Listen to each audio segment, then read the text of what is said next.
আজ আমরা শিখব ক্যাপাসিটর কাকে বলে, সার্কিটের মধ্যে ক্যাপাসিটরের ভূমিকা, মানে সার্কিটের মধ্যে কোনো একটা সার্কিটের মধ্যে ক্যাপাসিটর কী কাজ করে এবং ক্যাপাসিটর কত প্রকার। তো ক্যাপাসিটর এর বাংলা অর্থ ধারক, যা মূলত ক্ষণিকের জন্য বৈদ্যুতিক চার্জ সঞ্চয় করে রাখে। তো সার্কিটের মধ্যে এর কাজ কি? সার্কিটের মধ্যে এর কাজ কিছুক্ষণের জন্য, ক্ষণিকের জন্য চার্জ সঞ্চয় করে রাখে। এটাকে সহজভাবে ব্যাটারির সাথে তুলনা করা যেতে পারে। ব্যাটারি দীর্ঘ সময়ের জন্য চার্জ ধরে রাখতে পারে, কিন্তু ক্যাপাসিটর ক্ষণিকের জন্য চার্জ ধরে রাখতে পারে। এছাড়া এটি ফিল্টারিংও করে থাকে। ঠিক আছে, তো ক্যাপাসিটর কত ধরনের? ক্যাপাসিটর অনেক ধরনের। এক নম্বর হচ্ছে fixed capacitor, mica capacitor, electrolytic capacitor, ceramic capacitor, polyester capacitor, variable capacitor, তারপরে তোমার হচ্ছে paper capacitor, film capacitor, trimmer capacitor. এত ধরনের ক্যাপাসিটর আছে। তো তারপর যে জিনিসটা শিখবো সেটা হচ্ছে, ধরো তোমাদের বাড়িতে 4টা ল্যাম্প আছে, 2টো ফ্যান আছে আর একটা টিভি আছে। তো এদের পাওয়ার, এদের প্রতিদিন ধরো 4 ঘন্টা করে জ্বলছে। ঠিক আছে, 4 ঘন্টা ধরে লাইট জ্বলছে, ফ্যান চলছে আর টিভি চলছে। তাহলে এদের পাওয়ার মেজার কিভাবে করবে, বা ইউনিটটাই এদের মেজার কিভাবে করবে? ইউনিট মেজার করতে পারলেই তোমরা টাকাটা মেজার করতে পারবে যে আমরা মাসে কত টাকা দিতে হচ্ছে।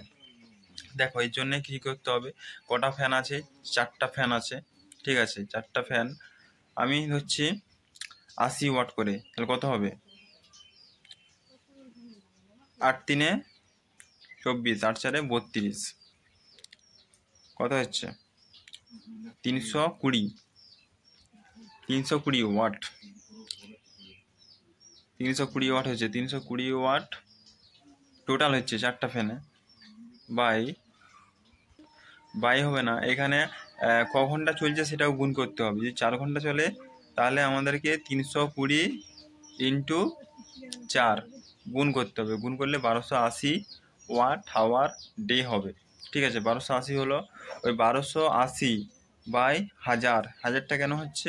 কারণ এটা কিলোওয়াটে আমাকে লিখতে হবে। 1280 বাই 1000 যদি ভাগ করো তাহলে কত বেরাবে?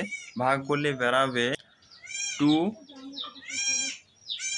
1.28 কিলো ওয়াট আওয়ার। মানে এটাকে শর্টে বলা হয় KWH, এটা বলা হয় কিলো ওয়াট আওয়ার। তো এটা বেরাবে। এবারে লাইট ধরো 40 ওয়াটের 2টি আছে, 6 ঘন্টা চলে। তাহলে এদের কিভাবে আমি ওয়াট বার করব আর ইউনিটটা বার করব কি করে? 40 ওয়াট, তো 40, 2টা পাখা আছে, 40 ইন্টু 2 কত হয়? 80। 80 ইন্টু 6, কারণ 6টা হচ্ছে ঘন্টা এখানে। তাহলে 80 ইন্টু 6 করলে কত হবে? 80 ইন্টু 6 480 হাওয়ার ডে, ওয়াট হাওয়ার ডে হবে। ঠিক আছে, ওয়াট হাওয়ার ডে, ডাব্লু মানে ওয়াট। ঠিক আছে, তাহলে 480 হলো, 480 বাই 1000, 480 বাই 1000 করলে হবে 0.48 কিলোওয়াট আওয়ার। এই যে 0.48 কিলোওয়াট আওয়ার, এটা হচ্ছে ইউনিট।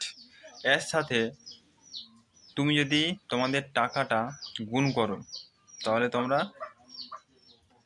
বুঝতে পারবে যে প্রতিদিন তোমাদের ক টাকা করে কারেন্ট বিল আসছে প্রতিদিন। এবারে সব ইউনিটগুলোকে একসাথে তোমরা করবে, যোগ করবে। যেটা বেরোলো সেগুলোকে যোগ করে 31 দিয়ে গুণ করলেই তোমরা টোটাল 31 দিনে কত ইউনিট হচ্ছে সেটা তোমরা পেয়ে যাবে। এবং টোটাল ইউনিটের সাথে তোমরা করবে, কি বলে, ইউনিট কত করে ইউনিট টাকাটা, ঠিক আছে, 10 টাকা করে ইউনিট না 9 টাকা করে ইউনিট, সেটা গুণ করবে। দিলেই তোমরা বুঝতে পারবে যে আমাদের 1 মাসে কত কারেন্ট বিল আসছে।